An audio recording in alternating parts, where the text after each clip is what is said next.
Alors je me présente tout d'abord, je m'appelle Anna Chung, je suis sino-mauricienne. Mes parents sont nés en Chine, puis c'est là où ils se sont rencontrés. Puis suite à ça, ils ont immigré, ils sont allés à l'île Maurice.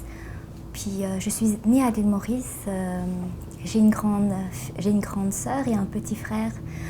Puis j'aime beaucoup ma culture chinoise, tout d'abord, j'ai à le dire, parce que c'est quelque chose de tellement magnifique que mes parents m'ont légué, puis que je le porte au quotidien dans ce que je suis, dans ce que je vis, dans mes goûts, dans mes idées et dans la façon que j'ai à m'exprimer aussi. Souvent mes amis me le disent.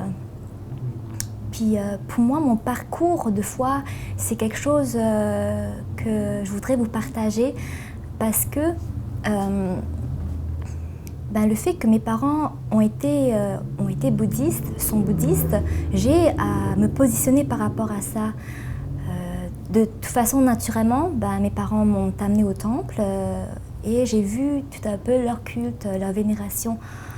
Puis ce que moi j'ai ressenti, c'est vraiment comme quelque chose que je voyais, puis c'était un fait. Bon, c'est comme ça compris, c'est comme ça qu'on s'exprime dans notre spiritualité. Mais quand même, je sentais comme un vide, parce que les statues, elles sont belles, elles sont magnifiques, mais en même temps, est-ce que ça me rejoint dans mon quotidien? Est-ce que c'est un Dieu que je peux dire, un Dieu personnel, un Dieu qui est là dans le quotidien à m'accompagner dans mes défis, dans mon parcours? À toutes ces questions, j'avais quand même pas mal de questions. Ensuite, à l'âge de 8 ans, j'ai été dans une école catholique. Puis là, j'ai découvert, on m'a parlé de Jésus.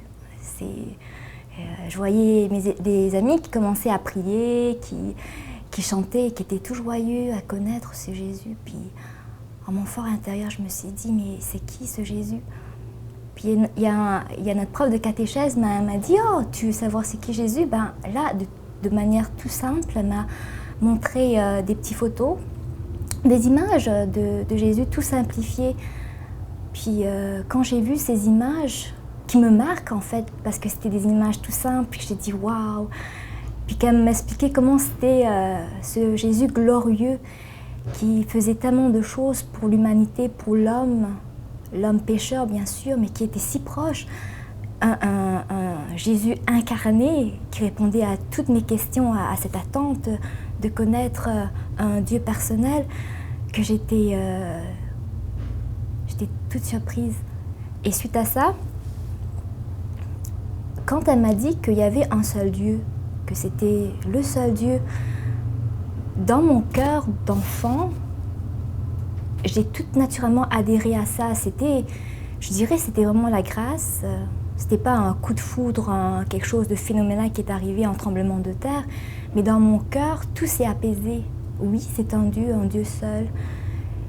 Et ce trésor que j'ai reçu d'elle, de Dieu, je l'ai porté en moi et le vivre dans ma famille qui a une autre croyance n'a pas été si difficile que ça, je dirais. Je dirais que Dieu prépare le cœur, Dieu donne la grâce, Dieu donne le courage. Puis à travers ça, je me suis beaucoup consolidée parce que j'ai choisi le Christ. J'aurais pu choisir autre chose, j'aurais pu choisir de ne pas croire. Mais j'ai répondu à cet appel qui me demandait à aller à la messe régulièrement, à écouter la parole de Dieu. Puis c'est à travers ça que finalement j'ai adhéré à ça. Puis ensuite, quand j'ai commencé petit à petit à lire la Bible, à connaître c'était quoi Jésus, alors tout s'est concrétisé un peu dans ma tête, j'ai compris beaucoup de choses de lui. Et comment ma foi, maintenant, à travers tout ce que j'ai vécu, tout ce que j'ai donné, et concrètement dans mon quotidien, j'ai appris à le vivre, ce Dieu incarné en moi. Puis j'étais très chanceuse d'avoir été dans la bande des femmes, d'avoir été dans la fraternité. Puis j'ai pu vivre l'amour fraternel avec d'autres chrétiens.